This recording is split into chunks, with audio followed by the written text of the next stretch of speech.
Հայոց լեզուն, մեր հայոց լեզուն չքնաղ է զորեղ սնունդով լեցուն, անարատ ինչպես զուլալ արվի ջուր, սնունդ պարգևող ինչպես արեգակ։ Մաշտոցից առաջ բյուր հազարամյակներ լեռների վրա դաջված տառերը պահպանում են միշտ հինավուրց լեզուն մեր հայոց ցեղի, բայց ափսոս, որ շատերս գիտենք մաշտոցից հետո միայն գիր ունենք։ Շատ զորեղ է մեր հինավուրց լեզուն, գեղամալեռներ, ուխտասար զորեղ, մինչև օրս էլ լեռները կանգուն պահպանում են մեր անարատ լեզուն, գիրը մեր նախնյաց փոխանցել են մեզ բյուր հազարավոր տարիներ անցած։ Գիր չէ դա միայն, զորեղ պատմություն, հրեզորություն իր մեջը կրող, աստվածների հետ կապը հաստատող։ Ամբողջ աշխարհում ուր էլ որ գնաս, որտեղ էլ ման գաս, նորից կտեսնես քո հայոց գիրը, հայի մշակույթ, լեզուն ամենուր։ Մեր մանուկներին եւ նոր սերնդին ամեն մի ծնող թող սովորեցնի մեր հայոց լեզուն, գիրը մայրենի։ Օտար ամայի անապատում էլ թող հայը երբեք չմոռանա իր հայոց լեզուն։ Հերիք է թողնենք մեր բալիկներին հայ ու բայ ասեն։ Մեր հայոց լեզուն, մեր հայոց օջախ անարատ պահենք, մեր հայոց օջախ միշտ լույսով լցնենք, ոչ թե անպիտան աղտով պղտորենք։ Հայ իր լեզուն միշտ պետք է պաշտի, միշտ էլ զորացնի, քանզի մեր լեզուն մեր պահապանն է, պատնեշը լուսե վիշապից փրկող։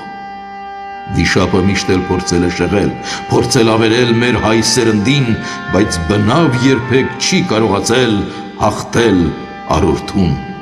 Հայոց զավակներ, պահպանենք հուրը, պահպանենք լեզուն, պահպանենք զորեղ հայոց պատմություն։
Եվ տոնը կտոնենք այսպես խնդագին, և թող իմանա բովանդագերքի, ապրում է անմեր հայությունը հին, ապրում է անմա իրեն գիրքն ու գիր։ Այսօր մենք ուզում ենք մի ինքնատիպ դաս ներկայացնել, դաս ծոն, դաս խրատ, դաս աղոթք, որի ընթացքում խոսելու ենք այն պարզագույն ճշմարտության մասին, թե զորավոր է լեզուն,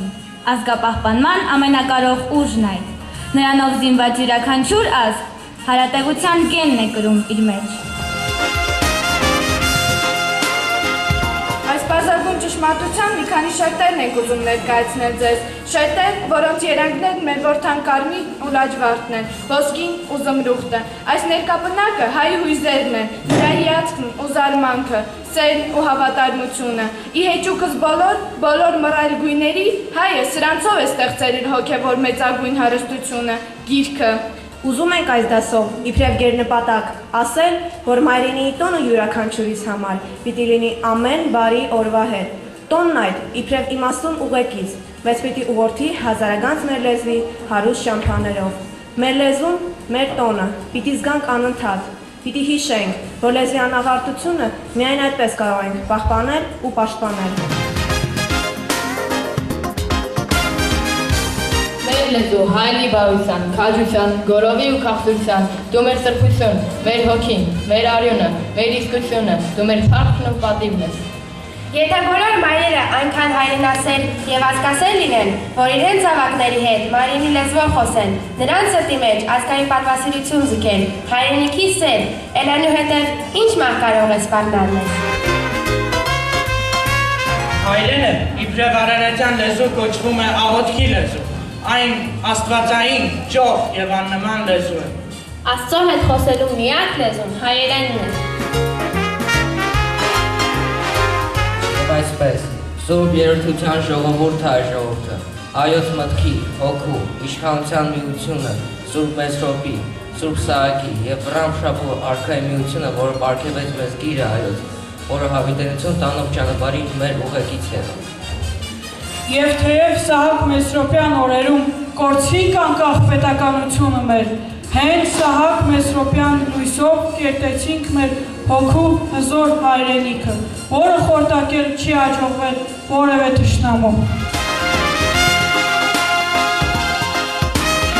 Ժողովուրդ է հայ ժողովուրդը։ Երևի մարդկության պատմության մեջ միակ ժողովուրդն է, որի հաղթանակներն ու պարտություններն անցնում են մշակույթի միջով։ Միակ ժողովուրդն է, որի քաղաքական, տնտեսական, ռազմական ուժը ողում է մշակութային հզորությամբ։ Եվ երբ զրանում է հավատը, թշնամու պարտությունն անխուսափելի է դառնում։ Հոգևոր զենքը դառնում է անփոխարինելի, իսկ հասարակ ուսուցիչը դառնում է դիվանագետ ու քաղաքագետ։ Ժամանակներին կանգուն առ կանգուն թաղվելով հողում, հառնեցինք դարձյալ, մնացինք կանգուն, անվերջ ընկնելով, վերաթևեցինք, գոյատևեցինք, այսպես ապրեցինք և այստեղ հասանք, մենք, հինը հնից, նորացանք նորից, և այս ամենը նրա շնորհիվ, մաշտոց, այսինքն այրնի, որ եկավ ապացուցելու, թե միտեղ վերջը դառնում է սկիզբ։ Տարոնի զարմանալի աշխարհը, նրա հեքիաթային բնությունը, Տարոնցի Մամիկոնյաց պարապետների քաջագործությունների մասին զրույցներն իրենց դրոշմն էին դրել մեր առաջին ուսուցչի Մեսրոպ Մաշտոցի հայրենաճանաչողության և աշխարհաճանաչողության վրա։ Հելենական իր կրթությամբ իմաստուն այս հայը մարտիկի իր սուրը փոխեց լուսավորության և դպրության հզոր զենքով։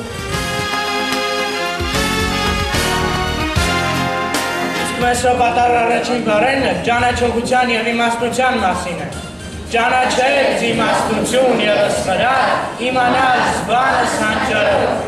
Հայերեն տառերով գրված այս առաջին նախադասությունը մեր մեծերի կարևորագույն պատգամն է մեզ, որպեսզի նախնյաց անգնահատելի ժառանգությամբ մեր լեզվով դառնանք հաղորդակիցն ու կրողը հանճարների իմաստությունների։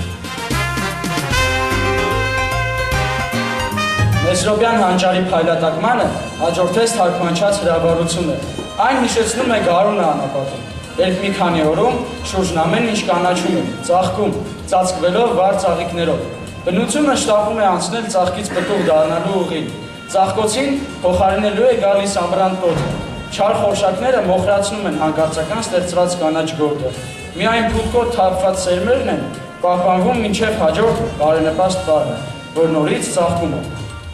Հայերի և հայ ձեռագրերի պատմությունը որքան նման է բնության այս շրջապտույտին, այն տարբերությամբ միայն, որ ամռան երաշտին և ձմռան սառնամանիքներին փոխարինելու է գալիս գարնանային ծաղկոցը, իսկ Հայաստանում ծաղկափթումը տրորվում էր բազում դարեր։ Երբ գալիս էին թշնամիները, գրիչը, ձեռագրերի թորնակողը, շալակն առանց մագաղաթյականը, թերթերի կապոցը, թանակը, ներկերը և ընդօրինակման իմացանը գնում է ժողովրդի հետևից, և որտեղ էր որ նա դադար առնել, շարունակում էր ընդօրինակման իր աշխատանքը։ Բազմաթիվ մատյանների թերթեր են արվել հրդեհներից, ցողվել արյունով, իսկ հիշատակարանները պատմել են պատերազմների, ոսողի գիշերային հարձակումների, քոչվորների խարույկների, գաղթի ճամփաների, մարդկանց կորստյան, գրիչների աշխատանքի մասին, ովքեր 50-60 տարի անընդմեր զոր ու գիշեր ձեռագրել են, արտագրել և հրազատ աղջիկների նման թաքցրել թշնամուն։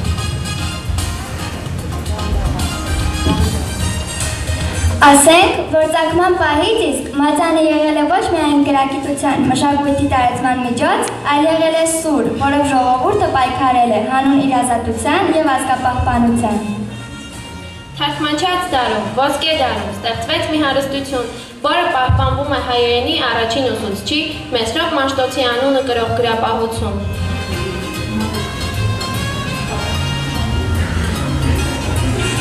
Գիտեք, գրքերն էլ ինչպես մարդիկ թափառումներից հետո բախում են հայրենի տան դուռը։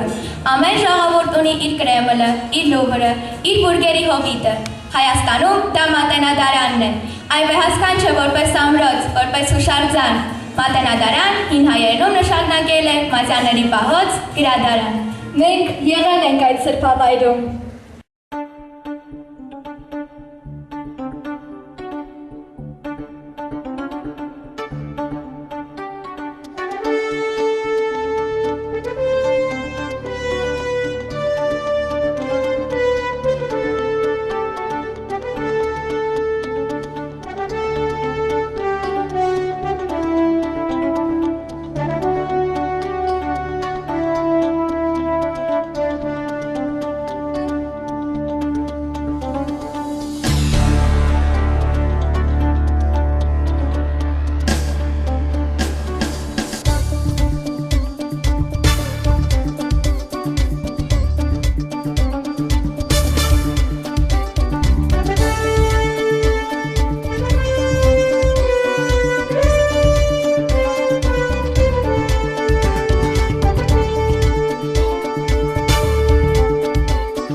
ձեռագիր մատյան և պատաղին, 19 գրամից մինչև երկփութանոց մագագաթյա հսկան։ Ամենահին թերթիկները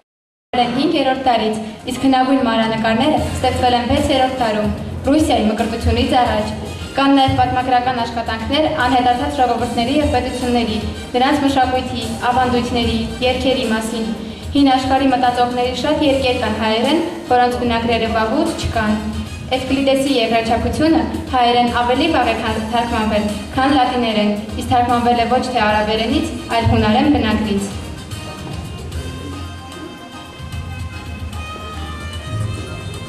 Թորոս Ռոսլինի գիրքը 700-ամյա թափառումներից հետո ամենայն հայոց կաթողիկոս Վազգեն առաջինի կողմից ի վերջո հանգրվանել է Մատենադարանում։ Իսկ 10-րդ դարի պատմիչ կողմը Արծունյան ստամ պատմություն գիրքը աշխարհում միակ օրինակն է։ Մատենադարանի այդ հարստությունն արժեքավոր տեղեկություններ է պարունակում ոչ միայն Հայաստանի, այլև Արևելքի և Արևմուտքի շատ ժողովուրդների մասին։ Ինչպիսի անհատ տենչանքով եմ ես նայել գրքերին, ձեր պահարանի ապակու միջից նուրբ ու բազմագույն, ինչ հերուներ են երևացել իմ ապշած աչքերին, ինչ շողեր, ձևեր, ինչպիսի խորքեր, շքեղ ու անմահ։ Գրքի առջև կանգնելիս, ասես կանգնում ես տաճարի դռան առջև, հին ձեռագրերի աշխարհի մեջ մտնելը նման է տաշած քարի հետևից ճամփա ընկնելու։ Այդ ճանապարհը դարերի միջով տանում է դեպի Արարչի արվեստագետի անձը։ Նա պահանջում է հատուկ հոգեվիճակ, հոգևոր ուժերի հատուկ կենտրոնացում։ Մատենադարանի աշխատակիցները օր-օրի, դար-դարի, տող-արտող ստեղծել են տաճարներ, գրքեր, հետազոտել, բուժել, թարգմանել և պահպանել դրանք և դարձրել ընդհանուրի սեփականություն։ Հին ձեռագրերը նման են նավերի, մեր ափերն հասել են Մարախլաբադ հեռաստաններից, դրանց ամբարներում հնագույն զենքերն են, որոնց անունն իմաստությունն է, իսկ իմաստությամբ զինված ազգը միմիայն հաղթանակների է արժանի։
Ջնջի չափազանց, բայց Մատենադարանից հետո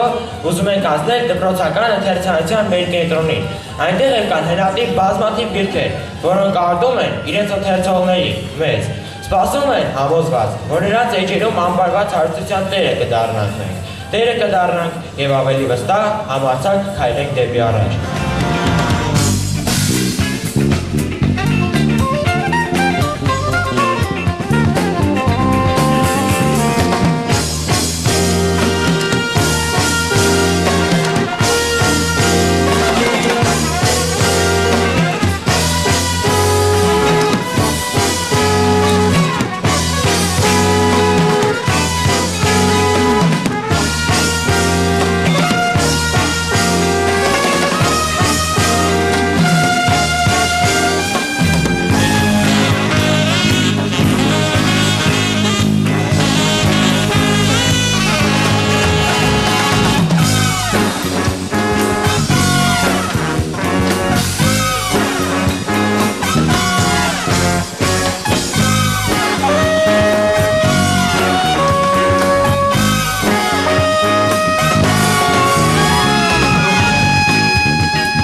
մեր եւ ունկնդիրների միջև հաստատվի փոխադարձ բարության այն կապը, որով կարող ենք բոլորս երազել ու արարել բարի ու գեղեցիկ ստեղծագործական նորանոր թռիչքներ։ Չէ՞ որ գրքերը բարություն են սովորեցնում։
Բայց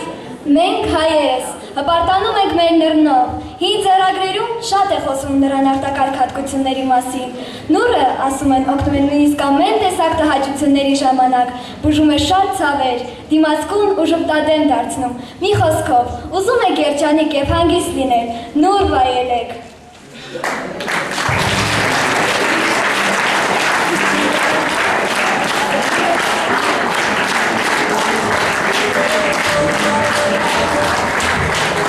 Դե ինչ հարգելի բարեկամներ,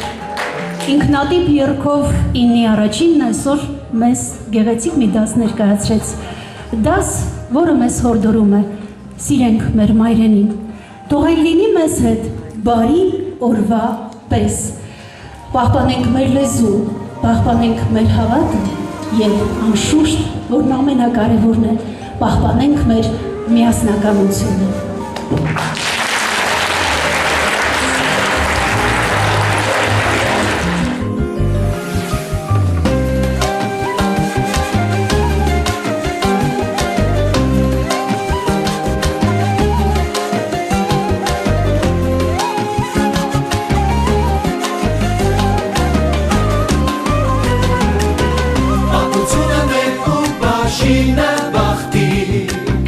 Հայերիս հասած ճանապարհ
իր